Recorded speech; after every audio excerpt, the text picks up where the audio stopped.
Apollo 13 stands ready for its launch to the moon.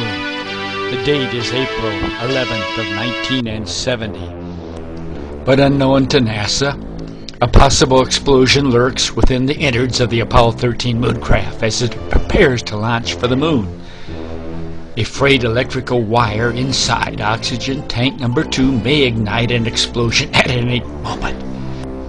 And while the launch seems to be safe on April 11th of 1970, and the launch escape system won't be needing because things apparently have gone A-OK. And with a nominal spacecraft, the S-4B stage will soon fire, putting the Apollo 13 crew into a trajectory that will reach the moon in several days. Things are going so well for the crew that they are able to open the hatch into their lunar lander early and check it out to see if things are fine there. The crew reports to Houston everything is okay. We're going to start our sleep period now. However, ironically, the O2 tank is about to explode. It was 9 p.m. in Houston, April 13th of 1970, and everything did appear normal, but a moment later,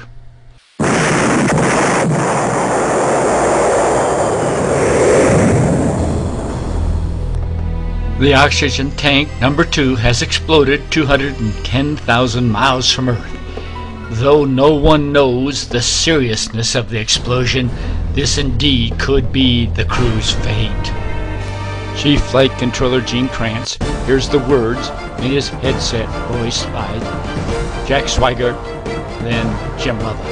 Okay, Houston, we've had a problem here. Say again, please. Houston, we've had a problem. Soon the capsule will die as the fuel cells stop getting oxygen from the ruptured plumbing. And the astronauts are confused. Fred, did you make that noise? Quit it, you're joking again, aren't you? Jim, the master alarm's on. Losing the fuel cells, lost our DC bus.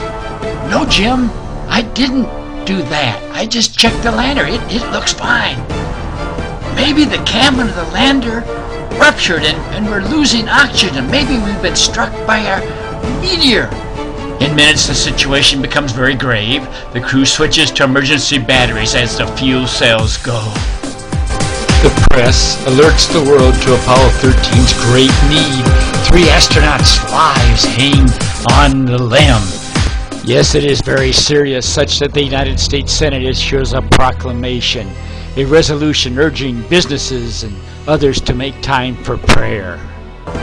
After hearing the thud-like sound of the explosion, the astronauts are puzzled. They think perhaps a meteor has come through space and struck their craft, such that there is a hole in the Apollo 13's lunar lander.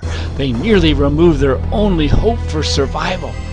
We'd better close the lunar lander hatch. No hole here, must be in the lander. But when they try to close an expertly designed and much tested hatch, Jim, for some reason the hatch will not latch. We must just forget it. If we'd been struck by a meteoroid, we'd be dead right now.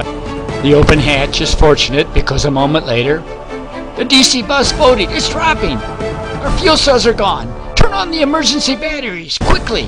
Crew, evacuate. Get into the lunar module, quickly. The lunar lander is powered up. It keeps the crew alive for now, but how long will it last? You know, if this happened on the other side of the moon, we'd not survive. We'd be dead. We'd have no lander. But immediately, still another future danger is discovered.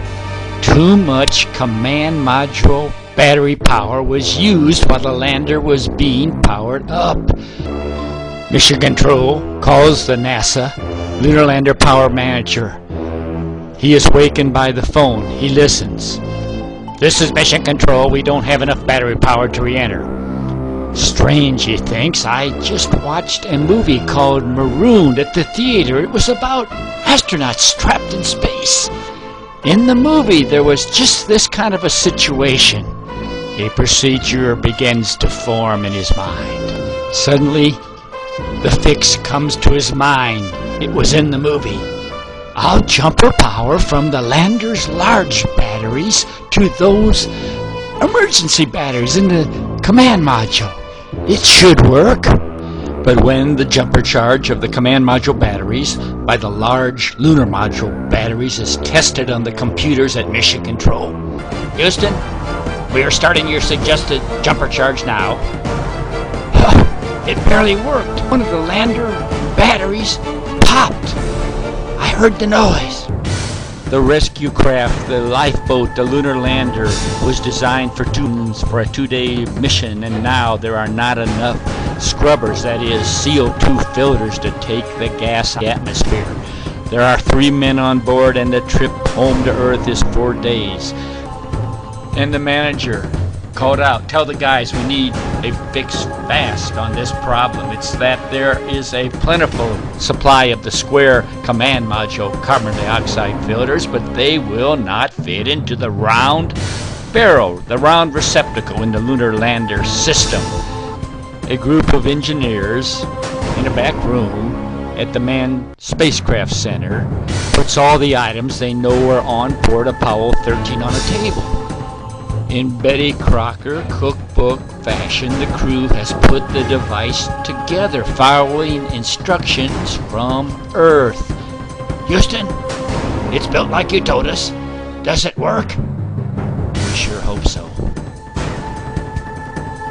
Both the crew and Mission Control monitor the carbon dioxide light as well as its gauge. Houston, it's working! But yet another life-threatening challenge arises as the crew attempts to navigate home using a space sextant to position the spacecraft by citing a star as a reference. Houston, I just tried to cite a star to navigate. We can't find our markers with the sun reflecting off that tank refuse from the explosion. Apollo 13.